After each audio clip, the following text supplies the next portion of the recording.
ഈ ബോധമില്ലാത്തത് കൊണ്ടാ സ്കൂളിൽ തോക്കുമ്പോ SLCക്ക് തോറ്റാ ചാവാൻ പോകുന്നേ. SLCക്ക് തോറ്റാൻ പോയി ചാവുന്നില്ലേ, തൂങ്ങുന്നില്ലേ? പ്രേമിച്ചവൻ തേച്ചാ പോയി തൂങ്ങുന്നില്ലേ? എന്റെ പ്രിയപ്പെട്ട സഹോദരങ്ങളെ, കടം വന്നാ പോയി ആത്മഹത്യക്കുന്നില്ലേ? നിങ്ങൾക്കറിയൊരു സത്യം, നബി സല്ലല്ലാഹു അലൈഹി വസല്ലമ തങ്ങൾ പറഞ്ഞു, ആത്മഹത്യ ചെയ്തവന് സ്വർഗം ഹറാമാണെന്ന് നബിയുനാ റസൂലുള്ളാഹി. നബി തങ്ങൾ പറയുകയാ, എടോ, ആത്മഹത്യ ചെയ്യുന്ന ഒരു മനുഷ്യന് സ്വർഗം ഹറാമാ. അവൻ ഒരു കാലത്തും സ്വർഗത്തിൽ പോകില്ല. കാരണം അവന് തൗബയില്ല.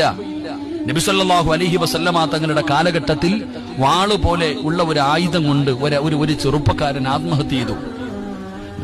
സഹീഹ് മുസ്ലിമിൽ ഈ ഹദീസ് കാണാം. നബി സല്ലല്ലാഹു അലൈഹി വസല്ലമ തങ്ങളുടെ കാലഘട്ടത്തിൽ വാള് പോലെയുള്ള ഒരു ആയുധം കൊണ്ട്, കത്തി പോലെയുള്ള ഒരു ആയുധം കൊണ്ട് ഒരാൾ സ്വന്തമായിട്ട് ആത്മഹത്യ ചെയ്തു. ജനാസ കൊണ്ടുവച്ചപ്പോ നബിതങ്ങൾ പറഞ്ഞു, സ്വഹാബ, നിങ്ങൾ ആരെങ്കിലും നിസ്കരിക്കാൻ? നബിതങ്ങൾ നിസ്കരിച്ചില്ല. അള്ളാഹുവിന്റെ പ്രവാചകൻ സല്ലല്ലാഹു അലൈഹി വസല്ലമ തങ്ങൾ പറഞ്ഞു, നിങ്ങൾ ആരെങ്കിലും നിസ്കരിക്കാൻ? എന്റെ പ്രിയപ്പെട്ടവർ, അതിനകത്തുണ്ടോ ആത്മഹത്യ സാധാരണ ഒരു പാപമല്ല, അതിന് തൗബയില്ല. അള്ളാഹു നമ്മളെ കാത്തിരക്ഷിക്കുമാറാകട്ടെ. ഏത് പ്രതിസന്ധിയിലും നമ്മൾ അള്ളാഹുവിൽ പരമേൽപ്പിക്കണം. എന്തിനാ പേടിക്കുന്നേ? അള്ളണ്ടല്ലോ, ഒരു കയറ്റം കഴിഞ്ഞാൽ ഒരിറക്കം വരും. ഇന്ന മാൽ ഉസ്രി യുസ്റ, ഒരു കയറ്റം കഴിഞ്ഞാൽ ഒരിറക്കം വരും. ഒരു പ്രയാസം വന്ന അതിന് പുറകിൽ സന്തോഷം അള്ളാഹു തരും. ഒരു ദുഃഖത്തിന്റെ പുറകിൽ സന്തോഷമുണ്ട്.